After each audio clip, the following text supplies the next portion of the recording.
Creo que aquí reside una de nuestras principales faltas y omisión, el no saber escuchar a las víctimas. Así se construyeron conclusiones parciales a las que le faltaban elementos cruciales para un sano y claro discernimiento. Con vergüenza, debo decir que no supimos escuchar y reaccionar a tiempo. Bueno, este es un fragmento de la carta que envió ayer el Papa al pueblo chileno por la crisis que vive la Iglesia y por los casos de abusos. Para conversar sobre esto nos encontramos acá en el Líbero con Alejandro Álvarez. Él es el vocero de Voces Católicas y es teólogo y abogado. Muchas gracias, Alejandro, por estar acá y conversar con nosotros. Muchas gracias a ustedes. Bueno, para partir la conversación, ¿cómo se lleva el mensaje de la Iglesia a los cristianos en medio de esta crisis? ¿Y cómo diferenciar los casos de abusos puntuales a la Iglesia en general? Bueno, aquí ha quedado manifiesto que estamos frente a una muy grave crisis. Es una crisis profunda, de no rápida ni fácil solución. Hemos presenciado desde la visita del Papa hasta hoy varios hitos que son muy relevantes, como la reunión de los obispos con el Papa, la presentación de sus respectivas renuncias, donde de alguna manera los obispos aceptaron su responsabilidad colectiva en estos hechos. Ahora el Papa está discerniendo sobre la responsabilidad personal de cada uno de ellos. Por lo tanto, va a tener que ir comunicando de la manera que el Papa lo estime conveniente, si acepta o no acepta la renuncia de cada uno de los obispos, de acuerdo a la responsabilidad que le quepa en hechos directamente con casos de abuso u otras aristas.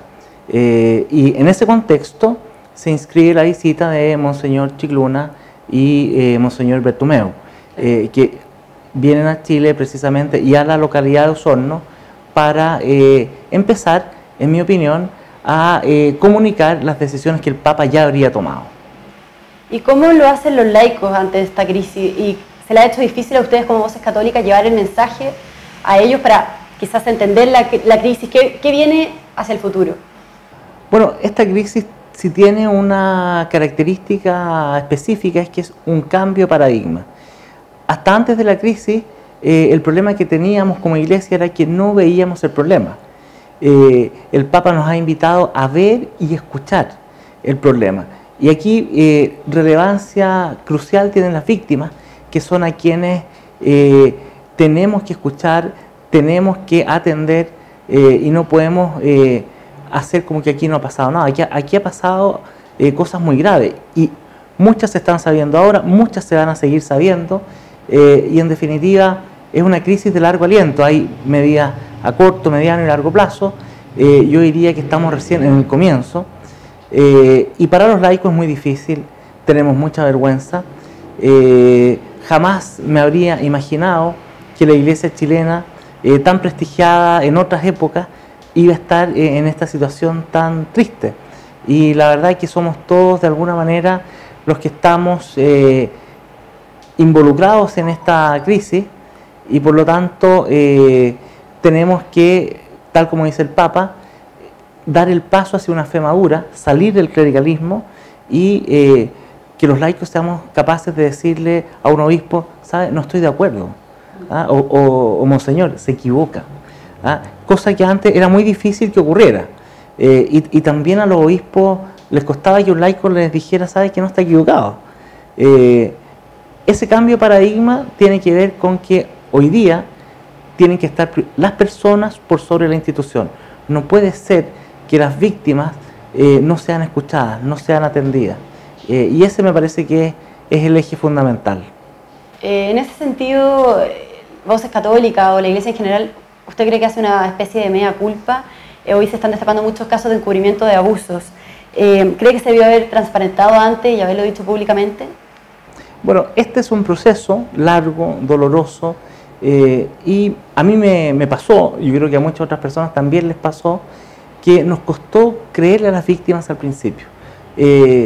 Pensábamos será cierto, será tal como dicen, estarán exagerando, y ese es un tema del que tenemos que hacernos cargo. O sea, no podemos postergar a las víctimas. El Papa dice tenemos que verlas, tenemos que escucharlas, no podemos negar la realidad, tenemos que leer correctamente la realidad. Y ahí el cambio de paradigma implica poner siempre primero a las personas y en segundo lugar a la institución. Y parte de la crisis y del problema que tuvimos es que tanto la jerarquía como muchas veces también los laicos pusimos primero a la institución por sobre las personas. Y este cambio de paradigma implica que las personas siempre tienen que ir primero, con mayor razón en la Iglesia Católica. No se entiende el Evangelio ni el cristianismo de una manera distinta. La persona siempre va primero. ¿Y cómo hay que leer y entender esta carta que nos manda el Papa a todos los chilenos? Mire, una primera lectura de la carta podría parecer que el Papa no dice nada nuevo, muchas palabras como bonitas, pero la verdad que la carta es muy profunda. En esta carta el Papa profundiza en lo que ya había dicho antes de la reunión con los obispos y se hace cargo precisamente de unos puntos que a mí me parece que son cruciales. El primer llamado es a los fieles cristianos, al pueblo de Dios. Dice que el pueblo de Dios tiene que hacerse parte de esta renovación de la Iglesia chilena. No se va a dar una verdadera renovación si el pueblo de Dios no está presente. Y ahí dice, saquen carnet de mayoría de edad. O sea, háganse cargo. O sea, en el fondo no puede un laico hoy día, un católico, esperar a lo que diga un sacerdote o a lo que diga un obispo. El laico tiene que tener su posición frente al mundo, frente a la vida, en la Iglesia, y debe tener una posición pensante, dialogante, y eso implica comprometerse. Y por otro lado, señala el Papa en la experiencia de la religiosidad popular, la fe de los pobres, que es un paradigma muy interesante. En la religiosidad popular no hay clericalismo, es lo que la gente cree, son expresiones del amor a Dios, el amor a la Virgen y la vida cristiana muy, muy genuina de personas que tienen fe. Entonces el Papa nos vuelve como a lo esencial, o sea, ¿en quién creen? ¿Creen en Dios? ¿En qué consiste la fe que tú tienes? ¿Qué cosas puedes hacer en virtud de la fe? Y me parece que esa experiencia de poner a la religiosidad popular y particularmente la fe de la gente más sencilla, la que nos puede recrear, renovar la esperanza y renovar la Iglesia, que es todo lo contrario a lo que dice el Papa que había en la Iglesia Católica, que era una especie de cultura de élite. ¿Ah? No podemos vivir en una cultura de élite en la Iglesia, tenemos que vivir en una cultura de fe y amor en Dios, que es la clave. Y en esta carta el Papa dice, lo leo, la renovación en la jerarquía eclesial por sí misma no genera la transformación a la que el Espíritu Santo nos impulsa. Se nos exige promover conjuntamente una transformación eclesial que nos involucre a todos. ¿A qué cree que el Papa se refiere con esto puntual? ¿Quizá manda un mensaje que no va a haber un cambio en los obispos? No, o sea, cambios van a haber. Ahora, ¿les va a aceptar la renuncia a todos o a algunos? Eso no sabemos. Algunos piensan que estamos hablando de 10, 11 obispos a los que podría aceptar la renuncia, de los 33.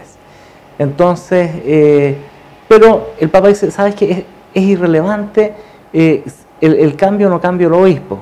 La transformación de la Iglesia es más profunda. Lo va a cambiar, eso es un hecho. Pero la verdadera transformación pasa por el compromiso real de cada cristiano, de cada fiel, para esta verdadera renovación. Sin eso es imposible, no se va a poder. Y con respecto a la venida de Charles Chicluna a Chile, y que va puntualmente a Osorno, ¿cómo entender esta venida de Chicluna? ¿Qué va a pasar? ¿Qué cree usted que va a pasar con el obispo Barros? Y si se debe interpretar esto como una intervención a la Iglesia chilena. Jurídicamente no se habla de los enviados del Papa como interventores, en este caso, ni administradores apostólicos, ni nada, sino que vienen en su nombre y representación. No sabemos lo que van a decir. Sí, el gesto de ir a Osorno es muy significativo porque el Papa se equivocó mucho con Osorno y con la Iglesia chilena, y me parece que el que los mande a Osorno directamente es porque el Papa quiere ver y escuchar a través de estos enviados suyos la realidad de la Iglesia en Osorno, y es un gesto, me parece, como de reparación que el Papa quiere hacer con la Iglesia de Osorno por todo lo que pasó en Osorno. ¿Y qué cree que lo que va a pasar con el obispo Barros en puntual? Yo creo que en esta circunstancia el Papa le va a aceptar la renuncia, y ahí tendrán que decir qué van a hacer lo que sigue. pero no sabemos porque todavía no hay ningún pronunciamiento oficial. Pero debería ser más o menos lo que va a ocurrir. ¿Y cómo hay que entender esta renuncia de los obispos chilenos? ¿Se puede entender más como un ponerse a disposición para que facilitarle esta decisión al Papa? ¿O más bien como que asumieron la culpa por los encubrimientos de los abusos? Yo distingo dos tipos de responsabilidad, una colectiva y una personal. Evidentemente que hay muchos obispos que son nuevos, otros que no tuvieron ninguna participación en ningún tema relacionado con el abuso, porque ni siquiera eran obispos. O sea, por lo tanto, no les cabe ni siquiera una responsabilidad colectiva directa en lo que ha sucedido. Sin embargo, el gesto, y ahí quiero recalcar, el gesto de todos los obispos es muy significativo.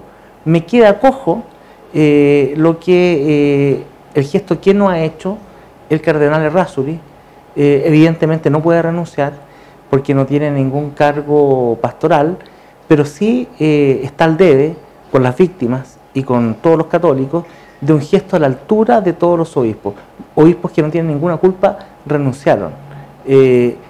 Monseñor Errázuriz tuvo una participación directa y la verdad que esperamos un gesto que todavía no se ha concretado. Claro. También preguntarle qué rol o actitud deben tener los católicos, los laicos, qué es lo que deben hacer a partir de ahora, cuál es el llamado. Bueno, el llamado que el Papa hizo es a entrar en una profunda oración por toda esta renovación de la Iglesia, y eso ha ido ocurriendo en las parroquias, en los movimientos y en distintas instancias eclesiales de a poco, y el segundo llamado es a asumir una fe madura. No podemos creer lo que otros nos digan que creamos, tenemos que hacernos cargo de nuestra propia fe y evidentemente eso implica a comprometernos en todos los cambios que sean necesarios en la Iglesia. Y ahí me gustaría hacer un contrapunto. Es peligroso como pretender que el laico se transforme en un cura chico. La verdad es que el rol de los laicos no está en la sacristía de la Iglesia. El rol de los laicos está en el mundo, pero evidentemente que en la organización de la Iglesia hay tareas que sí deben y pueden hacer los laicos, y hay tareas que son exclusivas de los ministros consagrados. Entonces, en ese sentido me parece que es importante que ahí los laicos entren a participar más directamente en todas aquellas actividades, funciones que no son de exclusiva responsabilidad de un sacerdote o un obispo, como por ejemplo celebrar la misa. Pero todo lo demás, evidentemente, puede haber una mayor participación de los laicos. Y últimamente se ha abierto el debate con respecto al fin del celibato. ¿Usted cree que esa es una opción? Yo creo que el celibato es un don precioso que tiene la Iglesia. No creo que se vaya a acabar ni que se vaya a dejar de lado. Pero sí hay que decirlo, el celibato es un elemento disciplinar del sacerdocio, no es esencial. O sea, ¿puede ser sacerdote una persona casada? Sí. No es exigencia para ser sacerdote ser célibe. Pero la Iglesia lo ha tenido como práctica habitual el que todos sus sacerdotes sean célibes y por lo tanto no creo que lo deje. Eso no impide que por la escasez de las vocaciones u otras circunstancias pastorales, y de hecho la Iglesia lo hace, por ejemplo, sacerdotes que tienen que ir a la selva y van a estar mucho tiempo solos, están autorizados a casarse y se casan y van a vivir su ministerio casados, que se analice la posibilidad de que algunos católicos casados puedan acceder al ministerio del orden sacerdotal. Es algo que discutible, se puede conversar, pero sí, yo creo que el celibato, que es un don que algunos tienen y que lo viven muy bien, no va a salir de la vida sacerdotal, pero sí se podrían incorporar algunos hombres casados en algún momento. No sé si ahora, es un tema que habrá que discutir en el futuro. Bueno, y para ir finalizando, lo que está haciendo el Papa en Chile, ¿qué repercusión cree que tiene a nivel global? Bueno, el caso de la Iglesia chilena se volvió un caso de repercusiones mundiales. O sea, es inédito en la historia de la Iglesia hechos como los que han ocurrido con la Iglesia chilena, esta reunión con el Papa, y por lo tanto ofrece un paradigma clave para entender el tema del abuso en la Iglesia y las vías de solución que se adopten. Y aquí el rol de los laicos va a ser crucial. Aquí el rol de las víctimas fue crucial. el rol de los laicos en la solución también es crucial.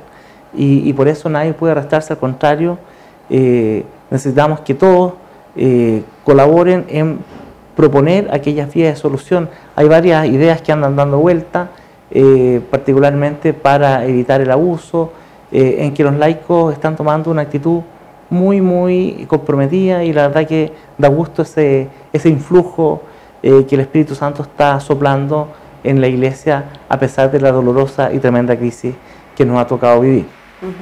Bueno, muchas gracias, Alejandro, por haber conversado con nosotros. Muchas gracias a ustedes. Bueno, estábamos conversando con Alejandro Álvarez, el vocero de Voces Católicas, sobre la crisis que está viviendo la Iglesia y la carta que envió ayer el Papa.